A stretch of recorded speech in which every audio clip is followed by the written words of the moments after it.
Luiz, pode explicar em poucas palavras o que é o módulo portátil ECG e EMG que você desenvolveu e que problemas ele resolve em relação a soluções já existentes? A nossa ideia era fazer algo que na verdade já está bem sólido na literatura, que é fazer a aquisição dos sinais elétricos do coração e do músculo, que no caso do coração é o eletrocardiograma e do músculo é o eletromiograma. Só que apesar de estar bem sólido na literatura, ainda tem alguns poréns que a gente queria tratar. No nosso caso é a flexibilidade. Então, muitos sistemas eles existem, só que eles são feitos específicos para uma utilidade. Então, se você compra um profissional médico, ele vai servir para aquilo e você não consegue trabalhar com esse dado. Ou se você compra um de investigação, às vezes a qualidade do sinal não é tão boa. A nossa ideia era tentar juntar os dois e trazer um módulo que fosse flexível, então eu consigo alterar todos os parâmetros dele de forma sem fio e isso tudo de forma virtual. Então, a nossa ideia era desenvolver esse módulo sem muitos componentes físicos imutáveis.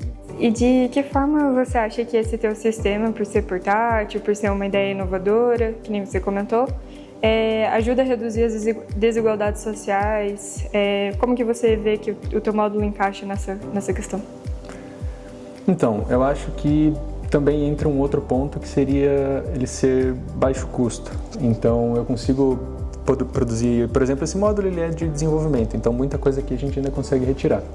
Mas o custo desse módulo foi 80 euros e a gente imagina que consegue reduzir para 50, então o preço de produção seria 50 euros.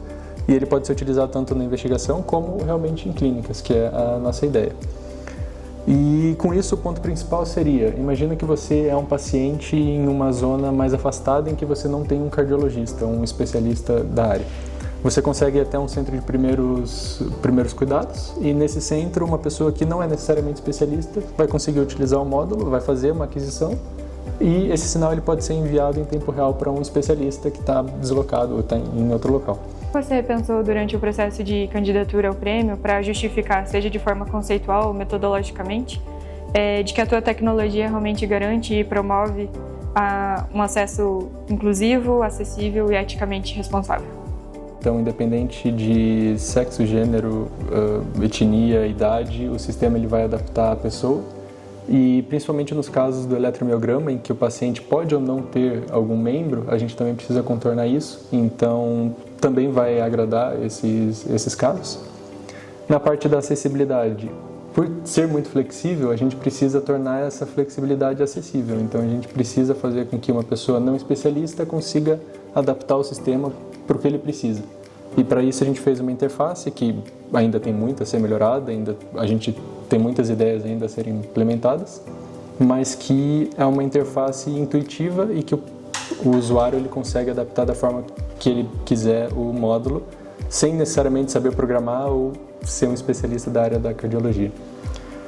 E na parte da ética, eu acho que são dois pontos. O primeiro é ser tudo em acesso aberto, então tudo que a gente desenvolveu, todas as técnicas, os métodos e o resultado em si está em acesso aberto, então a gente publicou esse resultado em uma revista que foi escolhida por ser acesso aberto e por ter um acesso alto.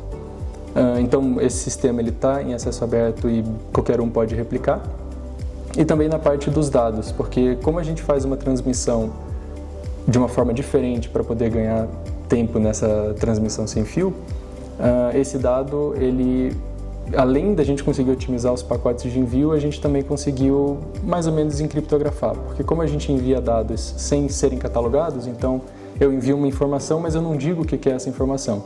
Só eu que estou enviando e quem está recebendo que vai saber o que é isso. E olhando para a tua solução hoje, o que você diz que falta para ter realmente um impacto na população? Quais são os próximos passos, talvez até parcerias com entidades externas, para que essa tecnologia possa estar acessível então nos estudos clínicos, nos serviços da comunidade?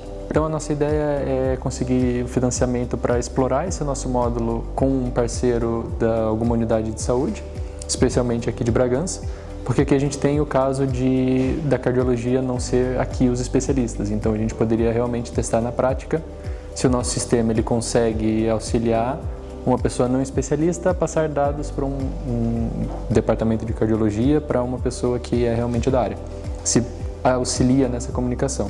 Que conselhos você daria para outros investigadores sobre o impacto que o trabalho deles pode ter na promoção da equidade, inclusão, diversidade e, acima de tudo, ter um real impacto na sociedade.